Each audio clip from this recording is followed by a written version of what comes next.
But then, because I took a job that paid a lot more, my ex-wife took me back to court for more child support. So now I'm in a pickle because now all that extra money I'm making is going for an extremely large child support payment. The only thing I had left was my retirement account.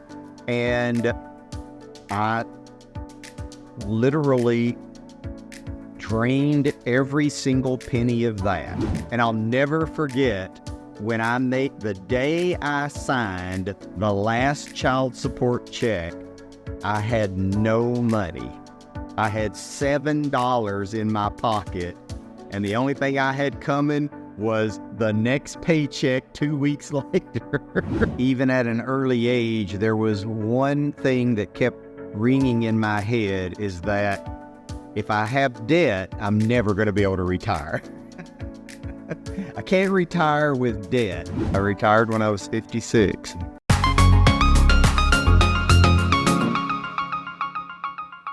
Hello friends, welcome to another episode of Real Money Habits with me, Sharan Amit. Today we are talking to Chris. Chris had a roller coaster of a life. He started pretty early and built himself a financially strong life. But then divorce happened. And at 45, Chris found himself to have practically zero net worth. But with strong determination and discipline, he rebuilt his financial life and managed to retire early at the age of 56. Here is Chris with his inspirational journey. Well, my name is Chris Hamilton, and I'm 58. I actually have two homes, one in Atlanta and one in Kentucky. Interesting. And Chris, if I were to ask you what money means to you, how will you answer that? You know, I think money is fuel. It's what I use to move forward. Security, very much security. And, but fuel, I think it really drives, really everything. I mean, it drives that security. It drives that comfort. Obviously it's what we use to have fun.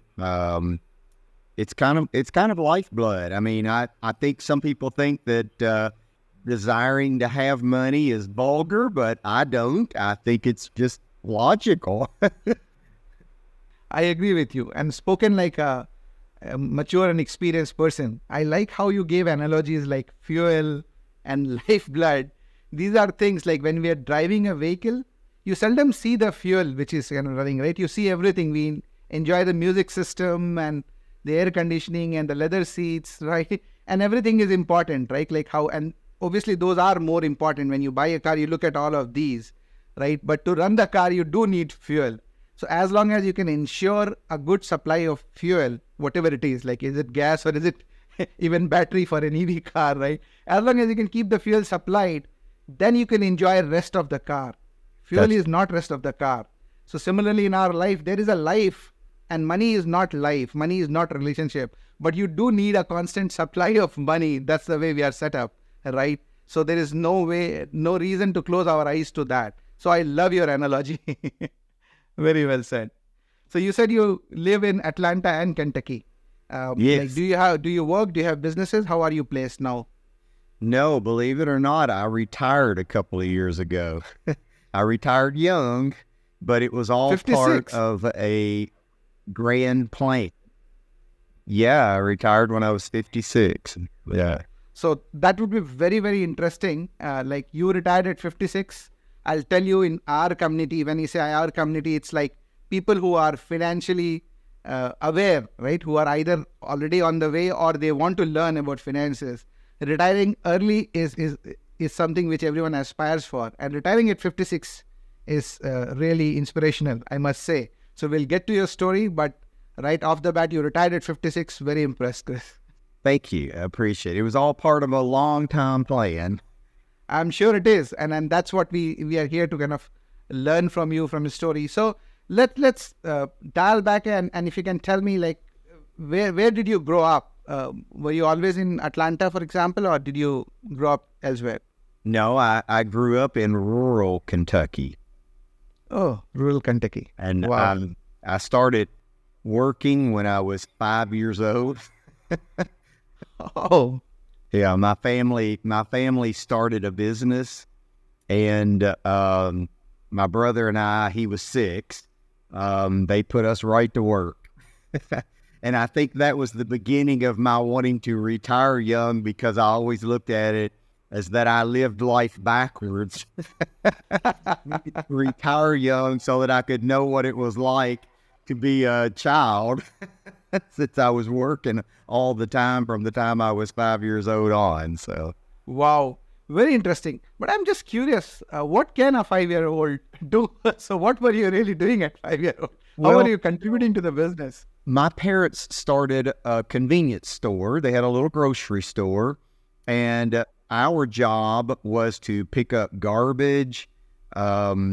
We were so small that we had a big ice machine, and we bagged ice to sell big bags of ice. And we were so small that one of us would hold the scoop with 2 hands, and one of us would hold the bag open with both hands, and we would scoop ice in, and we would stand back there for hours bagging ice and tying it up and, putting it in a freezer. I learned how to use, and this really dates me, I learned how to stamp milk and put jugs of milk on the rack. And Wow. yeah, I mean, there were plenty of things that a 5-year-old could do. Apparently. Yeah, clearly. So very interesting. So, in a way, and you will tell me whether you appreciated it at that time or now in retrospect you appreciate it. Did you appreciate it at that time? Like, was it because you were 5, so you never thought that there is any other way to live and that was life, or how was No, it? no. No, even as a child, I knew something wasn't right because my friends at school would be talking about Saturday morning cartoons that they watched, and I wouldn't know what they were talking about. No, even as a child, I thought, yeah, I get it. I guess this is the way of things, but I didn't think it was right then. I It wasn't know, I because I was know. So lazy. I'm in favor of making kids one self-reliant, and there's nothing wrong in teaching them early that you have to earn, in the sense not literally earn, but basically work for whatever you get. That's a right, I think, message. Whether we have them scooping dirt or garbage or ice or Yeah. not, that's different. I leave it to parents. But it's important, and similarly, it's important to teach them how the world works, what is the role of money. So that I thought, but yeah, maybe getting a 5-year-old to do hard labor may not be the way of how world works today. That was a different era also. We have to Well, acknowledge that too. Well, for me, it was only because it was excessive. I didn't mind working. I certainly obeyed my parents. We mowed the lawn, and, we did chores and things, and I didn't mind working in the business. In fact, I really liked the business, but we overdid it. My parents were ready to work 7 days a week around the clock, and they just kind of expected us to do it too. I guess I certainly learned that I was capable of working, and I guess a work ethic. Yeah, but it was excessive. It I was agree. excessive. So you missed part of childhood, but hey, in bargain, you learned certain lessons pretty earlier than others. So it pretty much continued. Did it disturb your studies in any way, or you did your school and college all right? Oh no, we studied. That was part of You did. it. At night we did homework, and believe it or not, I learned to be very efficient about things. At school, between classes, when you walk to your next class, and my friends would hang around the hall and talk, I would rush to the next class and sit down and start to do homework and things, waiting in between classes. I would actually, I got very efficient. In fact, all my life, Because I had to learn to be because very efficient. because probably class was the only place where you could do homework. Yeah, because Home after was for working, right? school, there would be work to do. Okay, that's very interesting. Okay, so definitely, your parents instill a work ethic in you clearly from very early. Did they also talk about money and how you need to sort of earn, invest? Because you said you started thinking about retiring early, all right.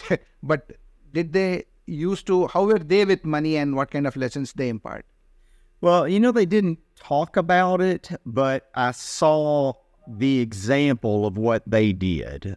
They started with that one little small business, and they worked hard, showed what long hours and hard work could do for you. And then when they got to a certain point, they took the next step and they built another store. And then if they built that up, then they bought a farm, and so they sort of built. And there's a real funny little story to it. We were very poor in the beginning. I mean, very poor. And then when so sorry to interrupt, but how would you define very poor? Like when you say, so that we can set the time frame, because everyone's definition is different. So when you say very poor, I just want to know from where did you start? We ate a lot of grilled cheese sandwiches. Okay. We ate 19-cent cans of soup and grilled cheese sandwiches, and we were poor. I mean, we had a little home that my father had been in the Army, and it was a little VA loan home, and they both worked jobs. But I mean, my brother and I were only 13 months apart, so they had us when they were young, very young. And so, it was heavy. So okay. We didn't Sorry, back to your story. Thank you for that. That's okay. That's the context. Yeah. Yeah. So we were poor. I mean, my mother bought furniture at yard sales and painted it in the basement, and we wore one pair of shoes a year. My basketball shoes for the elementary school basketball team were also my school shoes. We were poor. Okay. And my parents did always, when they decided they wanted to come up out of that, they used to sit around the table and talk about, we're going to build the empire, That's sort of a little thing they would laugh about. But in all honesty, they kind of did. I mean, they prospered. They kept going and buying and building and investing, and they did very well for themselves in their lives. So that's awesome. Thanks for sharing that. What I'm also hearing there in your story is that even looking at your parents, they had that vision first before they executed it, right? You're saying they sat across the table, spoke about how they'll do it. And this is so true that for everything they say that first you see it and then you build it, right? The vision needs to be there and you need to believe in that vision, right? So that's the very first stage, and I'm sure. So you're right. Whether they spoke about money or not, they showed you how it is done. That's pretty impressive. They did. That's exactly what they did. They had a vision and they stuck to it. And there were hard times, but they didn't give up. They wouldn't let up, and that was another example that I got to see. So that's excellent. If that came in very handy. I'm sure it did, and we'll talk about it. I'm very curious to know how you managed to retire at 56. But let's fast forward. And so, did you go to what did you go to school and college for? Did you major in something? I have a degree in sociology. Okay. Yes. And did you sort of work in the same field that you studied in? No, actually, I got a degree in a topic I was just very interested in. I was actually still working in the family business at the time, and I had started some side hustles myself. I was doing photography work, and started buying real estate. So I kind of was doing my own entrepreneurial thing. I was a serial entrepreneur, I would no awesome. idea. And how old were you at that time? When you were starting to do side hustles and dabble into real estate? High school when I was 17.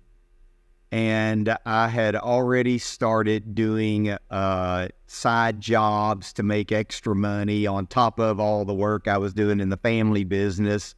So awesome. I graduated college gosh, I guess I was 21, I guess, when I graduated college. So I had already started doing a lot of side jobs because I wanted and needed. I was working in the family business, and contrary to most people's belief, when you work in the family business, they think that you get really taken care of.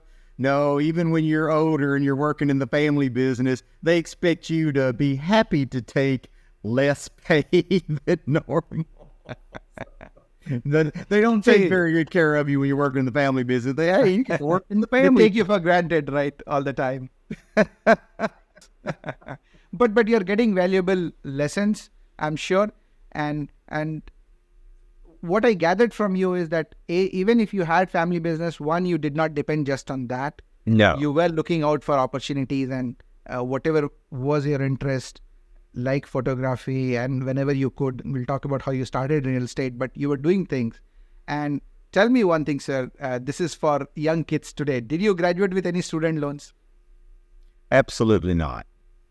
Yeah. So No. I think that's something which is can be such a big springboard when you don't have that big load hanging on your head. Today, all the young kids, they're graduating, they have big student loans. Regardless of what they're doing, they're spending first 10 years of their life at least just thinking about or kind of working on their student loans. That sets them back in such a big manner. So my advice to most of the students is that they have to figure out a way to graduate without student loans. Unless they are really into a trade, like they're going to Stanford, they know that they'll be able to earn so much that they will just clear these loans. But otherwise, here is an example of somebody who retired at 56, and one of the early start was graduating without student loans. Excellent. Yeah, I paid as I went along, and for me, even at an early age, there was one thing that kept ringing in my head, is that if I have debt, I'm never going to be able to retire.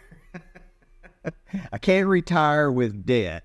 And so I never wanted to carry debt. In my lifetime, I've carried a lot of debt, but I was always laser focused on retiring debt so that I could retire one day. Excellent. Very well put. And I'm so glad that now you're wiser, but even in your early 20s, you're saying you had that thought process. And that is something I hope that all our audience learns from, like our viewers see that. And the way you put it, I just loved it. You can't retire unless you retire your debt. Can't even dream of retiring. Awesome. Very true. So now you are in your 20s and you have a side hustle, your family business. Did you continue with your family business for long, or you sort of branched out? No, I did. In my 20s, I bought my first house when I was 22. Wow. And where was this? This was still in rural Kentucky.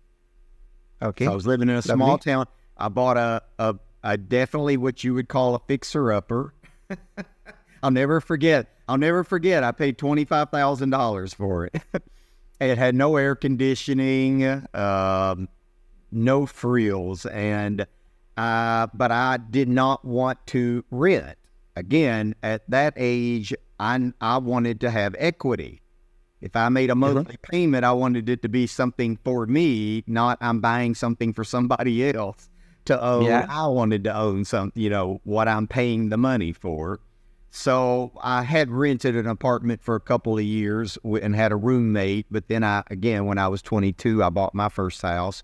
And at nighttime, I would do all the work to it myself. I built a deck onto it, and I fixed it up and cleaned it up and painted. I painted the house because it didn't have any siding or anything. So I had started one of my side jobs. I was working for a newspaper. I was working as a part-time sports writer for a newspaper, and I had eventually become the sports editor. And the reason why I was able to do that while working in the family business was because I covered sporting events at night and on weekends. And so I basically had two careers going on at the same time. I worked in the family business all the way up until my mid-30s, probably, late 30s. And then I had an opportunity to go into the newspaper business full-time because they wanted to hire me as the full-time news editor. And so I got out of the family business thinking that going into the newspaper business might bring some normalcy to my life, not working every holiday, not working weekends or getting those phone calls you get late at night. And so in just a few years, I became the publisher of the newspaper. Wow. And then I actually, believe it or not, I went into another career after about 3 years at the top of the food chain in the newspaper business. I went into the travel and tourism marketing business. And so it's very interesting if you allow me to just unpack it a little bit. So let's start from your buying a house. You bought a house at 22 for $25,000. And I'm assuming it's like 30 years ago or more, right? So how did you manage 25,000? Did you pay cash or did you have to take a mortgage? No, I actually took out, I guess what nowadays people would consider a high interest loan from a local bank. Because from the local bank, I had a little more latitude than I would if I was with a corporate entity. And, of course, again, I had saved a little money, so I put a little bit of a down payment down, maybe 10% of a down payment down, and then I borrowed the money. I mean, it was almost like a little bit larger than usual car loan, really, Sure, and then you're a young person, so obviously not all credit sources would have been available to you at that time. But Correct. I like how you hustled and you managed, and that loan was for the right purpose because you are buying a house, you are not taking that loan for your next holiday or for the big screen TV, right, for a big sporting event. So one, it was for the right purpose. And second, very importantly, you told me that you bought a fixer-upper. So at that age, buying a fixer-upper, and I'm sure like when you were working nights fixing it up, you were building equity, the sweat equity in the house, right? So the loan was not going to be a problem within months. That's something which is to be learned from, right? And did you keep that house? How long was the house with you, or how long was the loan? How long did it take for you to pay back the loan? I kept the house for many years because after I got married and lived there probably another 5 years while I was married, we then bought a larger house in a different neighborhood, and I kept that house because by then I'd paid it off. Every loan I ever had, I always paid extra on, again, to retire debt. I didn't want debt. And, of course, it helped me, even though I was really young, I could get a loan because when you put all of my incomes together, I might not have been making a lot of money at any of them, but when you put them all together, I actually had a decent income. Of course, I worked 7 days a week and nights, but it worked. And you were doing all the right things. I ended up buying more houses of that same type, and I would do all the work myself. So I ended up buying 10 houses. And wow. And I would do the work. Because you discovered the winning formula, right? Buy a house which is like a fixer-upper under market. You are young, build sweat equity in that, right? And then either sell or rent. So you found the winning formula much before it was raised in like 2000s and 2010. You were doing it already for several years. Wonderful. Just made sense to me. But money is actually very logical. Several houses. I bought almost that entire street that one little house was on. And so most of my houses, and then a couple of houses around the block. So I was playing Monopoly. I was along the street. I did buy some properties elsewhere because, like I said, I had sort of a formula. I would buy the fixer-upper homes, and then I would do the work myself, which saved a fortune doing the work myself. And then I probably kept those homes, 12 to 15 years, I would say. And as rentals, I kept them rented for that. I had so many rentals. That's awesome. And I really loved when you say I played Monopoly.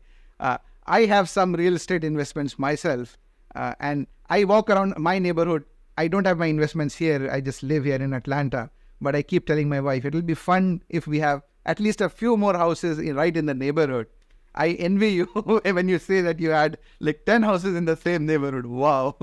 Yeah, it made it a lot easier when I was doing repairs. I could park my truck in one spot and just walk to all of them. Yeah, yeah. No, you did very well, and clearly, one, you found the right vehicle, which is real estate, pretty early in life, and you made sure that you had multiple streams of income. And how you rightly put, if something doesn't go right, either dries up or it's not bringing too much, having multiple streams of income is so important. And one can always have an excuse, this job takes everything out of me, but you are a clear example here, somebody who didn't know what is a Saturday or what is a Friday night and what is Saturday, right? You were working something or other every day, every evening. But I still had a social life. I mean, You did? this was back in the days when laptops first came out, and the laptop was that thick. and, Yeah. and so I played on a softball team, and I would for doing like writing my stories for the newspaper, I would take that laptop to tournaments with me. And again, the sacrifice I made was that while in between games, while everybody else was drinking beer and having fun and telling jokes, I was sitting in the truck between ball games, writing stories and working. So I folded work in and out of, trying to have a life. I just found a way to make it work. That's excellent. So you're saying it's possible to have social life, Absolutely. provided you are smart about it. It's not that you are saying, if to have a social life, I have to sacrifice my financial future. So that's awesome, Chris. So the way you're telling me, how old were you when you had 10 houses, 10 rentals working for you? Oh, I was in my 30s, early 30s by then. So while that's excellent, where I'm wondering is, then you should have been retired in early 30s. What took you 20 more years? Why are you telling me that you retired at 56? To me, you should have retired in your 30s. Yeah, well, I got divorced. That the big D word. Yeah, I got divorced, and I had, and of course that is a difficult thing anyway, not only Right. emotionally and Mhm. mentally, but it is financially. Even though it was a very amicable split, it is still expensive. And by this time, we had bought the home that I had grown up in. It was a dream of mine to one day own the home that I had grown up in. I thought it was a very unique piece of property, and I really like for things that I buy or things that I own to be very personal. I want them to mean something to me beyond just an investment. I like the fact that if I could buy the home I grew up in, it would mean it never hurts to make a payment on the mortgage because I'm buying my home, the home I grew up in. Right. And I was very determined. We had bought it on a 2-income household, but I was determined to hang on to it. And so paying my ex-wife her half of the equity in it, part of the way that I did that was I took on some debts because she was younger than me, so she did have college loans and a car loan and things like that. So part of the buyout was cash, plus I took on debts to pay off as part of the buyout. But that was a strain, because now I not only took on a mortgage all by myself to buy her out of the home, but I also had other loans payments to make every month as well. So that was pretty tough. I then began to, I needed more money than I was making. So I began to liquidate, because my number one goal was to hang on to my home. And I was willing to move the sun and earth to make that happen. So, I sold a lot of property. Actually, I sold all of my properties. And hey, I sold a lot of things. I sold So it's primarily to keep the home that you loved, or you had other expenses, like you said, divorce was expensive, and were there more ongoing expenses related to whatever you had to pay? And then maybe, I didn't even ask you, did you have a child support, for example? Did you have more expenses going forward? One of my children was still underage, and because we had 3 children, one was still underage, and so I was paying child support also. But there was an interesting thing had happened. I had done very well in the destination marketing business, and I had been hired by a large company in another state, up in Illinois. And so, but they were paying me a lot. So I was making a really great income, and I thought, oh wow, this is going to claw me out of, the misery of spending every dime paying off these loans and things, because now I'm going to be making a lot of money. So I started another home in Illinois, and I kept my home in Kentucky. Because you're never going to give that up, right? Never giving up the home in Kentucky. That was going to ultimately be my end game, was this home in Kentucky. I mean, so I did have a lot of extra expenses, but for a brief moment, I was making enough to pay everything. I was able to cover everything. And by the way, my reputation and my credit record and, that meant a lot to me. So I was never going to miss a payment, never fall behind. I was going to get through this. But then, because I took a job that paid a lot more, my ex-wife took me back to court for more child support. So now I'm in a pickle, because now all that extra money I'm making is going for an extremely large child support payment. And so now I'm in a jam, because I'm maintaining a household in Illinois, trying to pay off all these debts, trying to keep my home in Kentucky, my childhood home in Kentucky. And in all honesty, now I'm broke again. I've got a great looking paycheck comes in, but I don't get to keep any of it. It was going to pay every single loan, to pay the mortgages, to pay the expenses of the additional household. And pretty much after I did the very simple method of, again, I prioritized the money. I was never going to miss a loan payment. And I was also under the belief that, some of these loans are going to be retired in just a few years. So if I just can hang in there long enough to knock some of these little small loans out, I'll start to get a breath of fresh air. I'll start to see a light at the end of the tunnel. But I still didn't have enough money to pay for all of it. So I began to, the only thing I had left after selling all of my real estate was my retirement. Wow. And so before we talk about you touching your retirement, just tell me, did you hang on to that high-paying job, or you took a call to sort of let that go? The Illinois job. I saw, because the job, which was... Yeah, what I was able to achieve in that position, I knew could catapult me to even bigger jobs. And so in my mind, in my eyes, I thought, you don't want to give this up and just go back, because, again, there's a brighter future ahead if you stick with this and you do a great job here. You're going to have leverage to do even better in the future, which came true. But I was counting the days down.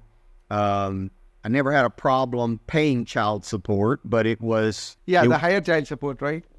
I'll tell you, and maybe your example is different. I was talking to another gentleman. It was a couple again. They were almost in their 60s, and he had remarried after a divorce and all. But their situation was where the husband, he was actually finding a much better employment, which will require him to work a lot and all that. But they also calculated that he was going to end up paying so much to his ex-wife, because of that there'll be a claim, that they took a call that he is just not going to take it. just let go of that opportunity.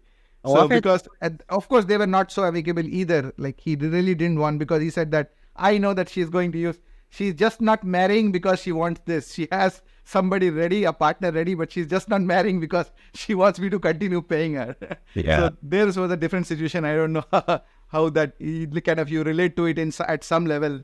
Well, I mean, real quickly, because the extra difficult part of paying child support is your child. I mean, I take that back. I actually know a person who every time his child needed something, he would look back at the child and say, you need to go to your mother for that. I've paid child support. But I was never that father. You know, my daughter still needed things and would come to me. I had no control over what her mother did with the money or how she spent it. In fact, it was once it left my hands, it was none of my business anymore, really, because it was what it was. I had to make the payments, so I made the payments. But I also didn't turn my daughter down for anything when she needed things. And so I wasn't just paying child support. I was still supporting my child on top of it. And again, financially, I will be honest with you. I've never been so scared in my entire life. I was absolutely horrified. Paint that picture for me. Right. The financially low point. What was that time, and why would you call it the low point? Can you just paint that picture for me? Yeah, I had begun to make all the payments and, you know, pay everything that I owed, and to be able to have a fresh jar of peanut butter and some bread for myself. And I'm not joking when I say that. I was Can you even, tell me how much, like, let's not talk about payment, but how much were you earning, if I just focus on earning, when you were making do with just peanut butter jelly? How much were you really making? oh, I was making over $100,000 a year. So making over $100,000 a year and still having to eat peanut butter and jelly all the time? I was Oh broke. my God. There was nothing left after I paid, because I was also paying 60% of out-of-pocket medical expenses. We had 3 children, even though my sons were over 18, I was still paying for all of the kids' health insurance, for example, and so, and helping them with things also, or particularly my oldest son. Yeah, I was cash broke. Again, how old were you at that? I didn't have any of it. Right. So you had a lot of money coming in, but everything was already spoken for. Get out. Nothing was staying with you. And that is actually a scary situation. And at this time, did you already read your retirement? Because you were talking about touching a requirement when I stopped you. What's your The question? retirement, at this time, have you already dipped into your retirement accounts? Because I think you were talking about that. Yeah, well, the first thing I did, because years and years earlier, I had started, and I'm going way back, I had started a savings account that I just called my contingency account. And if I go all the way back to the beginning of that account, I mean, sometimes I would only put $10 or $20 in it, but I routinely did it. And because what I wanted was, I wanted to create my own bank so that if I ever needed money, let's say my engine in my car blew up, it's not like I always had a ton of money just laying around the house to do a large expense. I wanted to be able to go to my own contingency account, pull the money out, and have it. So it was my backup. And that's awesome. Chris, do you know what that is called? I'm so amazed that you were doing all of this as a young man without, I don't know if you had a formal financial education, but No. that actually, you may know now, is called emergency fund, which we tell everyone that you need to have an emergency fund precisely for those reasons. And precisely it said that before you do anything else, any other investments or think about anything else, you have to build up a contingency fund or an emergency fund, right? Maybe up to 6 months of your real expenses, right? 3 months to start with, but 6 months is what you really need to build up to. This I tell everyone, and it's a standard financial advice. But I'm so surprised and positively kind of happy that as a young man you thought about this yourself and had a contingency fund, and you have been building it over decades, right? Yeah, and I got to tell you what inspired that. When I was in my late teens, I needed new tires for my car, and I needed all 4 new tires. And, you know, if you're buying one tire, even in your late teens, you might be able to afford one tire. But when you need all 4 of them replaced, or you're just not going to be safe on the road, why I literally had to go to the bank and take a short loan, short term. And so I said, you know what? I don't want to ever have to do that again, And so it was in my late teens. And again, I just was regular about it, even if I wasn't putting a lot in. It was $10 or $20 every chance I got. As I got older and made a little more money, I increased those contributions, and I'd built up a really nice contingency fund or an emergency fund. And that's awesome, because today, like, you're not alone. There are so many other teens and even, frankly, people who are adults who find themselves in exactly the same situation where they can't afford to replace 4 tires in the car. But I wonder how many of them draw similar lessons like you and say that I don't want to be in that situation ever again. Don't want to be. Many of them will just say, this is life. I'll put it on credit card, and when it happens next, I will maybe take another loan. So kudos to you on that. The way Back to your story, sir. How did you leverage this?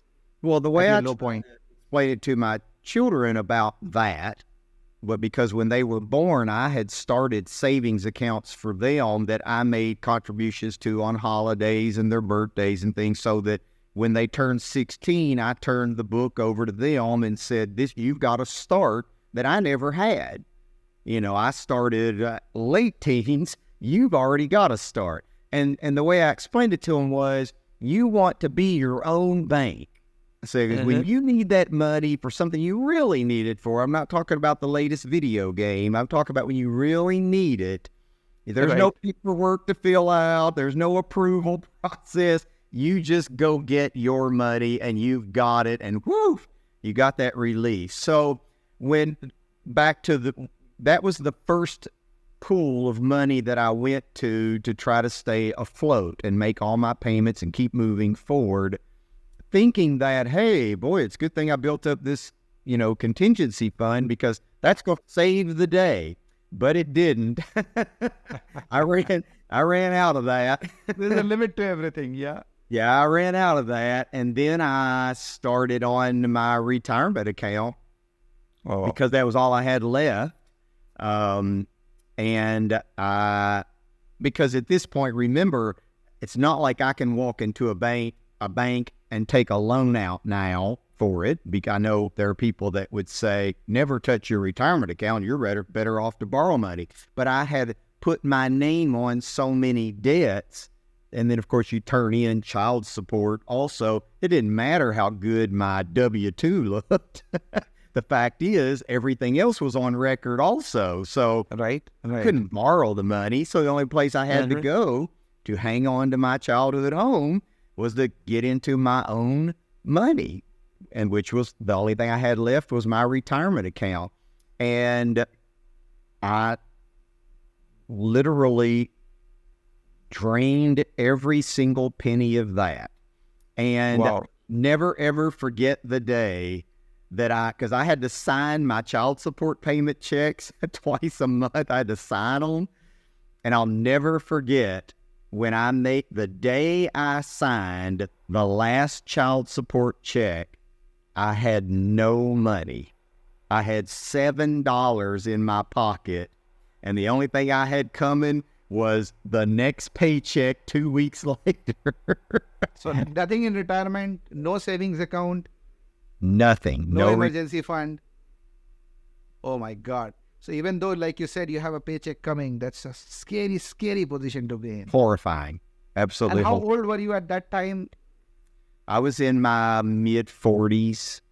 Mid-40s. So if I were just to say 45, again, being in mid-40s, which is mid-age, typically if you see a traditional curve, that's almost a high point in people's life when they have built up a certain cushion, right? They might have struggled early in their life, but by the time you're 45, you're bringing a good paycheck and you have built certain assets, etc.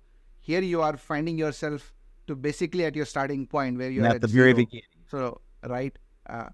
But because I know the end of the story, that's why it becomes even more important and astonishing. And for everyone to, like, we will be so eager to hear what happened in the next part, because you're saying at 45 you were at zero and you were retired at 56, right? So you're telling everyone it can still be done. Even if you are in your 40s, it can, early retirement is still something, because we generally say that if you want to retire early, start it in your 20s, right? If you're hitting 30s, you are cutting it close, but maybe.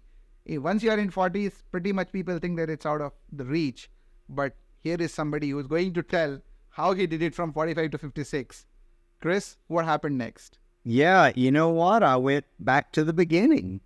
During this time where I was going broke, I learned to live lean. And when I say live lean, I'm talking, I drank water. I'm not drink water. You look in my refrigerator, there wasn't a bottle of orange juice or a Coca-Cola or, there wasn't anything. Wow. I drank water out of the tap. I ate peanut butter sandwiches and occasionally would shoot the moon, and maybe have some, a slice of ham or something, and I did crazy things. I would go out because I jogged every day. And I'd run along country roads, and you'd be amazed at how much stuff blows off the back of people's trucks.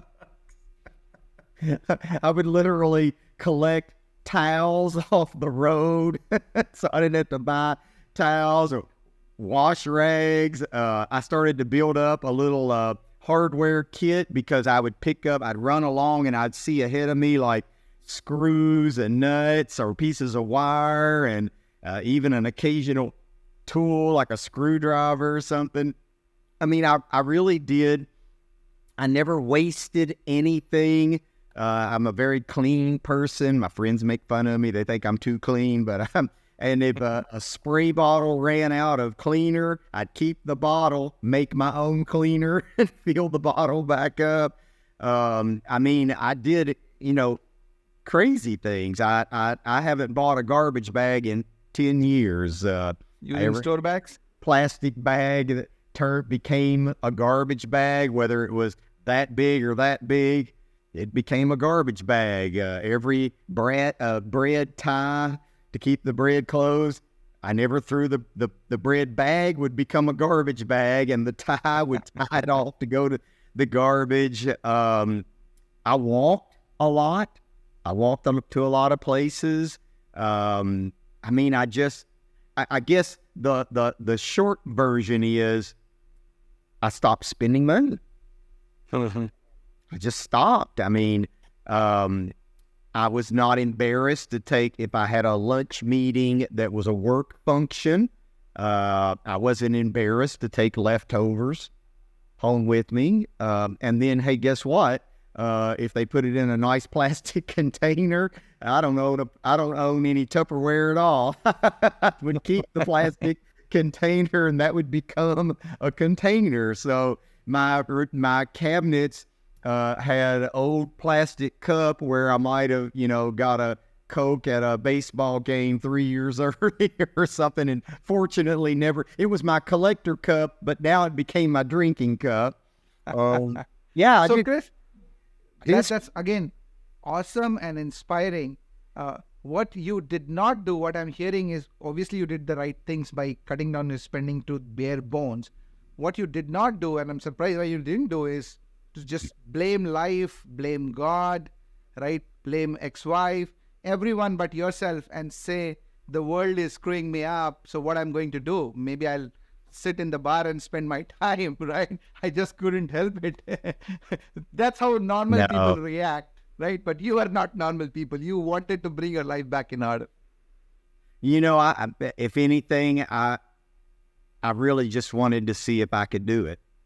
I wanted to see if I could make it. I had no cable. I had no television, so I wasn't watching any television. In fact, I'll never forget, I walked to watch the Super Bowl game one year. I walked down to a little pub down on the corner, and I just walked in and sat at the bar and asked for a glass of water and watched the Super Bowl on their little TV right up above the bar.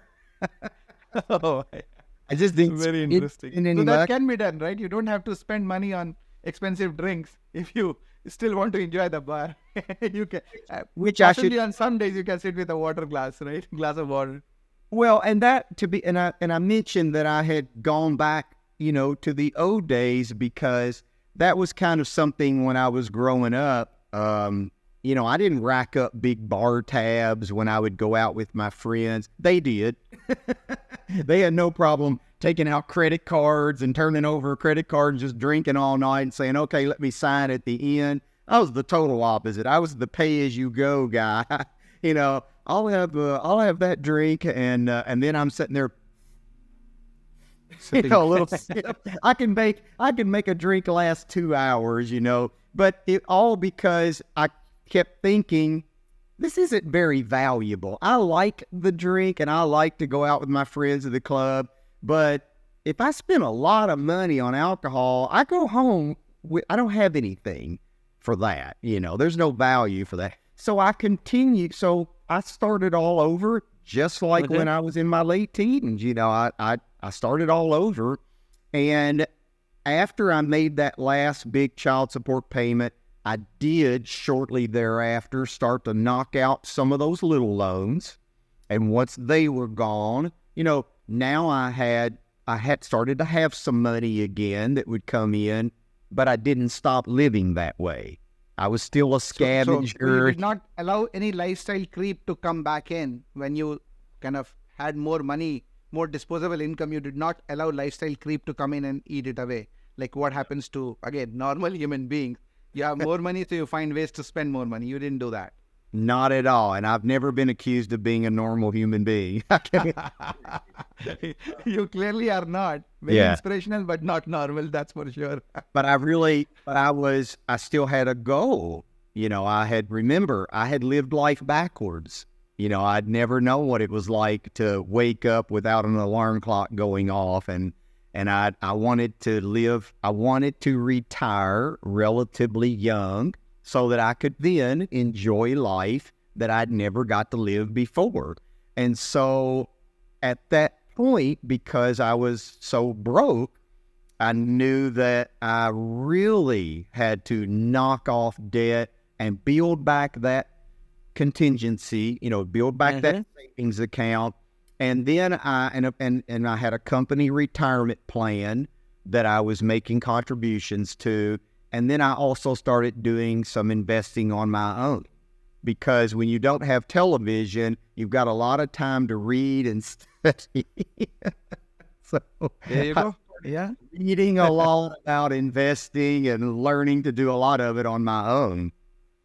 So Chris, all great, right? But just so we can visualize the numbers, give me some numbers around a typical year when you have all these debts taken care of, no more child support going. Take a typical year, say when you are at 46, 47, how much is coming in and how much is going out, so that I can look at your savings rate and see what rate you really manage so that you retired just in 10 years. Well, so I should tell you that my other plan, career-wise, my career really took off. I began to be sought after by companies because I was a really good problem solver, and I became known as a fixer.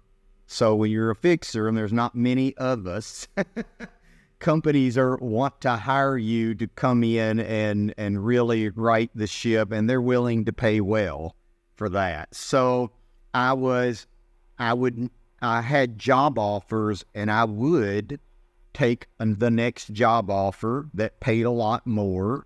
And I worked in another location in Illinois, and it's how I found my way to Georgia.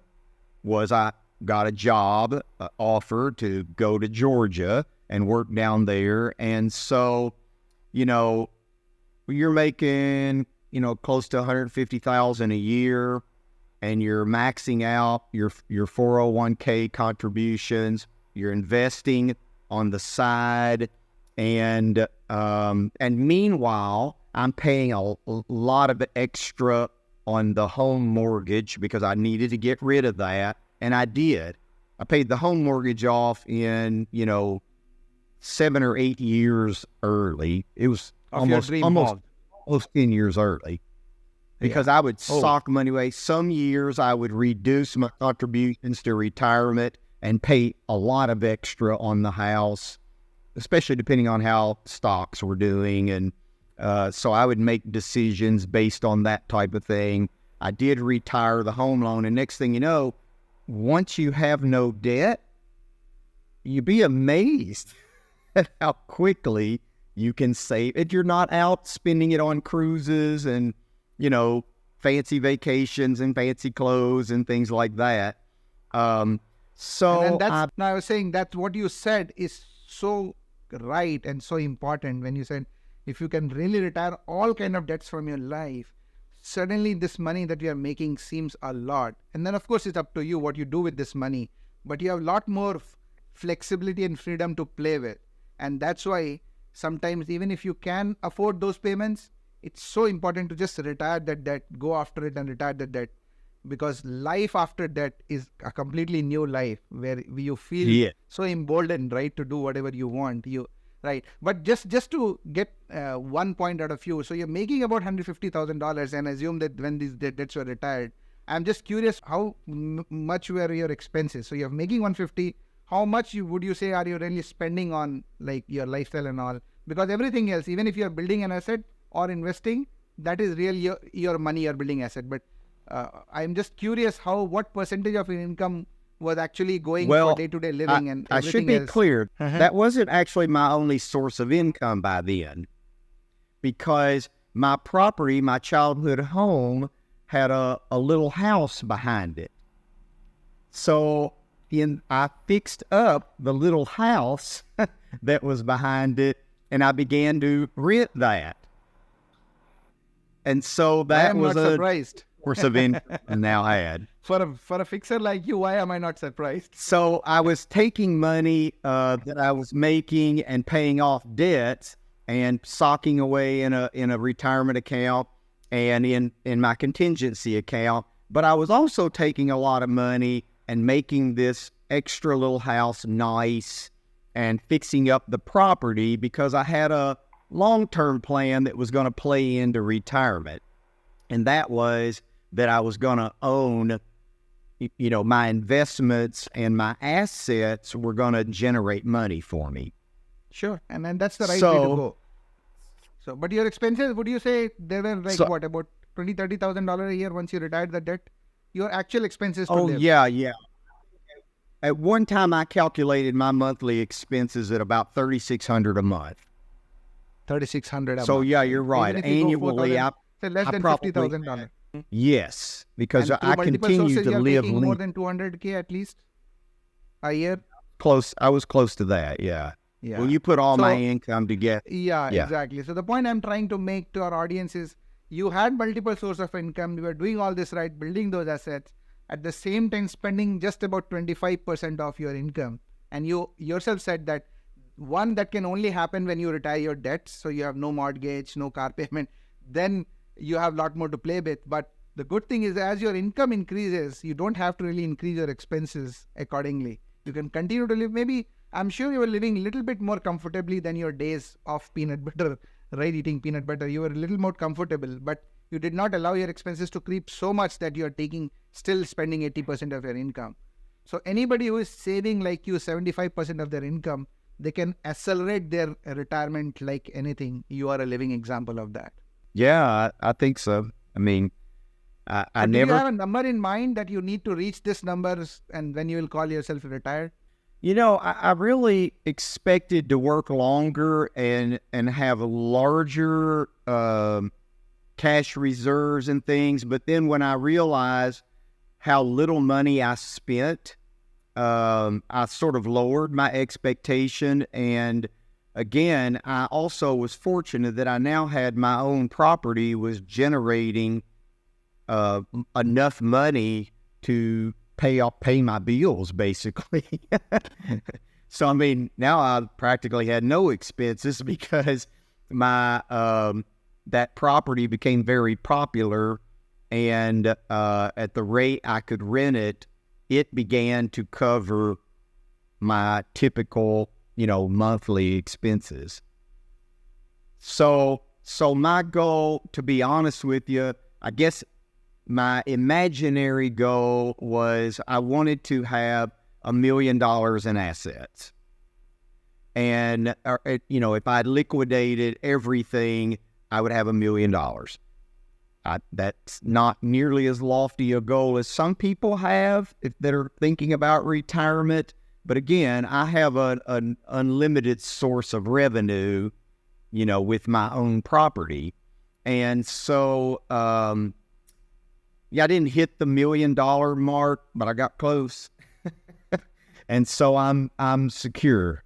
I actually have a retirement account that and I've been retired for 2 years, but I've never even touched that because I don't need to. I self-generate enough money, which was part of the plan. It was another reason why it was so important to me to hang on to the home in Kentucky with, my family property, was because I knew I could do a lot with it. So I continued to buy property that connected to it and build the value. And I would pay cash to buy extra whenever a property would come up next to me. And I've bought 3 different lots next to me. I paid cash for those because I had saved up. And so my value in this property now is, well, it's 3 times what it was when I bought it. I'm sure. So it's 3 times. And that's excellent. Another great lessons to be learned here is that people generally go with a figure in mind that when I retire, like you said, $1 million or 2 million or 3 million, that figure is based on an assumption that is the only, like everything will be liquidated and you'll be kind of slowly drawing down that number from the bank. You're not doing that. You said you have a retirement account, you may have some money in the bank, but you're not living off that. Even though you're not working, you have built assets that are paying you. Real estate in this case, can be a business, it can be a dividend-paying stock portfolio, whatever it is. As long as you are not touching your principal, you're living off your assets, then that principal or the money that you have saved is more like a backup or emergency plan. And then you can be in perpetual retirement because, like you said, your expenses are being paid by assets that are actively generating cash flow. So that's awesome. And you probably did everything right, Chris. And at 56, you were retired, right? So I have 2 questions for you. One, if you can explain the day when you decided that I am retired, how was that day? And then we'll talk about how do you plan to, how do you see yourself living going forward? But can you just take us to the day that you decided, today I'm retired? Sure. It's not difficult to remember that day because I did it, believe it or not, with great clarity. I had, I guess I had just gone a while. I had completed a contract with a company and I was taking some time off, and just remember the day that I was sitting on the couch sipping coffee watching the news, and it just hit me like a rock that, oh, this is retirement. This is like, I'm in no hurry to take another job because I really didn't need to. And I was enjoying that cup of coffee so much because I had spent so many years of my life microwaving the same cup over and over again all day long because I never drink a cup of coffee, that I thought, this is it. This is it for me. I'm this just is how I going want to drink my I, coffee, right? For the rest of my life. This is the way I envisioned it, and I will go ahead and tell you that retirement has been what I dreamed it would be like. It really has been. But so how do I, your second question was, before that, before you answer that, I just to sort of reiterate what you just said or give my perspective of it. One thing which I see why you're enjoying your retirement so much is, one, it played out and you sort of charted out a path for yourself and you actually executed it. So there is a satisfaction in that. And then honestly, because you retired young by traditional definition, you clearly are in a position to enjoy it more. Like your retirement doesn't mean that now I can visit my hospital 3 times a day, a week on a weekday, right? That's not retirement. Retirement is you can actually enjoy your life. So that's another Which thing would, why everyone should yeah. aspire for early retirement. And we already said retirement doesn't mean you will not live your life. And that brings it to my next question. You retired at 56, young, you have a long life in front of you. So what are your plans? How do you plan to spend your retirement? You know, I never aspired to live a luxurious lifestyle. I certainly learned how to live comfortably, not luxuriously. But I still invest in my property. I've turned it into a very special place. I tell people when they look at the next project I do on my property, I'm painting my masterpiece here. And because I have a large home, I have another rental unit now. I turned the top floor of the house into a rental unit. And one of the properties that I bought right next to me had a small guest house on it. I've started work on it. I mean, I'm back increasing my income. And you know what? That's what I'm doing in retirement. But I'm doing it now on my terms, on my timeline. I do not set an alarm clock. Do not set an alarm clock. That is the definition of retirement, right? Not confess to you that I do not take a shower every day. That's awesome. That's awesome. And honestly, what I've seen is people who actually retire in like early, so-called early, who have planned their life well, they are already so financially astute by virtue of kind of doing all the things that enable them to retire early, then they're not going to sit idle. So you're right. Your assets are going to increase. And you are going to have more and more money in your bank than you started with, not the other way around, right? And you're going to enjoy your life. So you're right, but you're doing things which you like. So the retirement is more flexibility, right? If you don't want to do something, you'll not do it, but you'll probably figure out things that give you joy, like in this case, building properties and fixing them up and all that. And that in turn will increase your assets. So that's the beauty of it. You're doing it the right way. I, again, must come in and congratulate on you that. So now, Chris, to our viewers, because you have such an incredible life, such a clear head on your shoulders, and you have seen your ups and downs, but you kind of ended in a position that pretty much all of us aspire to be. If you have some messages for the younger viewers here, right? Some of them may be in their 40s too, right? Feeling that life is too tough. And some who are much earlier in the game. If you have some messages, what would you suggest? How do they kind of get their finances right? What should they take care of? You know, you have to be a disciplined spender. You must learn to say no. And I have certainly on many occasions window shopped or shopped online for cool stuff or that new golf club or whatever, you know, and then you sleep on it and it gets easier to say no if you don't do it immediately, because then you think later, oh, I could live without that.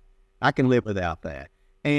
But I do say that even if you're making a good living, you should still be a disciplined spender, because it needs to be habit. It needs to be your habit that you are no different than what I told my kids when they were young. It doesn't matter how old you are or how much money you make. It needs to be a habit that you're sticking some money. If you don't make much money and you're only sticking $10 in there, if you're making a lot of money and you're sticking $100 in there, you need to routinely put money in that contingency account or that emergency fund you reference. You must do that, because it will be a lifesaver when you need it, and it gives you security and confidence. But the number one thing I think, though, is you have to be a disciplined spender, and you have to say no. You have to look at yourself and say, you know what, I can live without that. That is not a good thing to spend my money on. Spend your money on things that really matter and help advance the cause. That's the way I did it. Wonderful, wonderful. And I think that's a great lesson. But sir, because you have been through this, I would want you to also tell our viewers, like if you find yourself down, right, when things seem very, very difficult, you have any message about how to keep that motivation level up? Like I said, so-called normal people, it feels like giving up, right? And we can blame the circumstances and the world. Any message about how to keep oneself motivated when feels like neither the society nor family nor God, nobody is really batting for me today? Yeah, I think you just have to keep stopping and taking a break and, review in your head that vision you had. What was it that you saw yourself like 5 years from now, and all of a sudden you've hit a bump in the road that makes it feel like, oh, I'm never going to be able to achieve that. And you know what? I'll tell you what, I'll liken it to the game of golf, because I really have come to enjoy the game of golf. You're retired. Now that I go golf, I've actually come to enjoy the game. I will tell it to you exactly this way. Because I'm not really good at it, sometimes I hit that really chunky shot off the tee box, and that's where you're supposed to really launch it and cover a lot of ground. Mm-hmm. But an old golfer friend of mine told me once, okay, now you're just going to play the hole backwards. He said, that was your chip shot to the green. Now come back with a long shot. You got to keep coming back with a good shot, and next thing you know, you're up on that green putting for par, even though it didn't happen the way you envisioned it happening. It didn't mean that you couldn't still get to that green and make that putt for par. It just didn't happen the way you thought it was going to. And if people will just sit back and take a deep breath and say, my goal is still to get on that green and have a par putt, but wow, I just chunked one 6 feet in front of me. Just tell themselves, well, that doesn't mean I'm not going to get there. It just means I'm not getting there the way I thought it would look like. Wow, so powerful, so powerful. And you're right. We all make plans. And I was passing in front of a church and I saw it written on the board out there. It says, we make plans and God chuckles. Because God knows that your plan is not going to work out, right? But what you said was so powerful. It is seldom that things will work out the way we planned it. But if you keep at it, if you keep coming at it, you will reach your destination, right? So I think not giving up and keeping eye on that larger vision, keeping eye on the prize is something which is very, very important. So powerful, Chris. And I really enjoyed this conversation. I'm sure our viewers will take away so many nuggets of wisdom from it. Here is somebody who has done it, who has lived life, a fuller life, I must say. I hope you'll agree, right? And it like having all these experiences really makes you say that I have lived life, I've seen everything. And I am so glad that you find yourself in this position. You have built this strong financial position for yourself that is setting you up for enjoying life. I wish you all the best, all the continued success, and I wish you all the good health so that you can continue to enjoy your game of golf. Thank you. I really appreciate it. I appreciate your time. Bye-bye. Bye-bye.